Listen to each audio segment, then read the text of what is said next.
Welcome to the Occupational Safety Leadership Podcast, episode number 252. And in today's episode, we're gonna speak just a little bit about how do you find those employees who speak freely. So this is a thought exercise. So this is not a right or wrong, or just talk about little strategies here. Then, um, I know that when I was a young safety professional, I thought to myself, I want to get employees involved more, right? But where do I start? I mean, I was young, I didn't really have much experience. Now, in my mind, I thought I had experience. I thought I was super smart and educated, so obviously I could solve this problem. But I had never really thought about how to solve the problem. I just thought I'd walk around and somebody will say, "Oh, could you fix this? Could you fix that?" So all of us have a different culture out there. So if you're, let's just say for this hypothetical situation, I'm hired brand new, walk onto the factory floor. Of course, I've done my new hire, filled out my forms, got medical insurance, all that stuff then. So here I am trying to figure out how am I going to get folks to open up. So first thing is you have to understand there's going to be some patience involved because there are going to be people who say, can I really get action from this person? Is it like the last person? Or vice versa? They are reasonably new, and where they came from, nobody spoke up. So they're still a little hesitant, like, I want to say something. Do I say something? Do I not say something? So a strategy that's worked very good for me after some trial and errors. I won't say that I pulled it off, in a spectacular fashion the first time. Look around for those employees who speak freely. So um, they're out there. So sometimes you have to listen to what they're actually saying. Then. So it's not the person who's complaining about the company. It's not the person who says they're taking away our benefits and they're this. Where I mean, so I can't say in a perfect world that it's not those folks, of course, but you'll hear people who really want to solve a problem out there. And so those are the folks who speak freely. So it can be difficult because some people, of course, are dragging in previous experiences with them. So when you find these folks, first thing that you have to do is, of course, is to actually listen to them. You just can't listen enough, but you're not listening. You're just waiting for your turn to talk. You have to actually hear exactly what they're saying out there. And many times these people can fix the issue themselves. Maybe they just don't have the that confidence to fix it. Maybe they've been told you worry about your job, and the safety guy will worry about the safety guy's job. So we don't always know that, but I have found that when you find those employees who speak freely, you listen, you confirm to make sure that you truly understood what they were saying. Sometimes people will speak in slang and acronyms and jargon, and if you're brand new, you may not catch it all. And I know sometimes it's a little bit embarrassing to literally say, I'm not really sure what you're talking about. But it's better just to own it up front and say, could you walk me through it?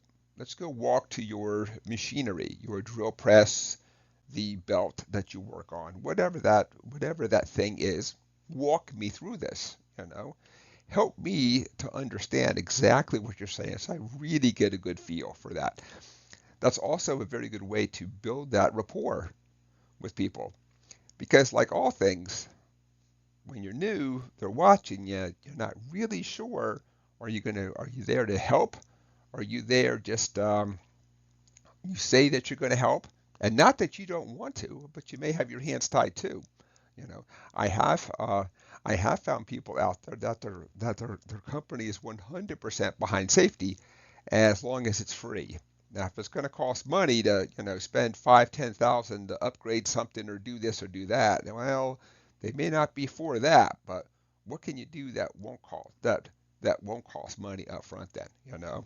So and you have to have patience also because I have found that as people see results, you'll find where more people will speak freely. So don't think that, oh, I heard a concern, I fixed that concern in a week, and now people are just knocking down my door. You know, you have to go out and find those people. Some people just naturally um, are waiting for their turn to say something. So don't be afraid to actively walk through the floor and say, almost like, "Hey, Bob, I see that your name is Bob. Could you spend a couple seconds walking me through exactly what you're doing here? I'm new here, so I want to understand the hazards that you guys are um, have to go back." And you would be amazed at how many people are super creative at workarounds, and they've come up with ways that, well, we know that it's a hazard. We also know that we've asked about it, hasn't been addressed or fixed, but we've also figured out how to work around this out there, to make sure that we don't do the following activities. So, um, so just to kind of close episode 252, just have some have some patience. You're building that rapport, and when they see action happen, of course, you're going to have people who will speak freely to you more and more and more as they see more and more results. With that, of course, if you hear a concern that after you investigate it, it's really not a concern out there. There may be times that the company says, "Hey, that's all awesome. The person brought it up, but um, that's just not a concern that we're going to spend time and money and effort on." You have to go back, talk to that person, close that loop, tell them exactly why that it is not going to be acted on. You could also have a situation that, not that what the person said was not important, but with so many things happening, it might be number 10 on the list. So it doesn't mean that it won't be addressed. It's not going to be addressed as quickly as the person would like it to be addressed, but you have to close that loop so that they just don't think, "But I talked to the guy and it still isn't done. It's been a whole month. I mean, why, how come my concerns aren't being acted on?" So you do have to go back and talk to people again, give them the game plan, what's going on, or better yet, ask them what the game plan is. People are really good at solving their own problems out there. So let's wrap it up. Episode number 252. We just did just a little talk about how do you find those employees who will speak freely out there. So I have found that they're out there. It takes them a little time, for you guys to catch up and do stuff, because um, anytime that you're new, people are just a little hesitant.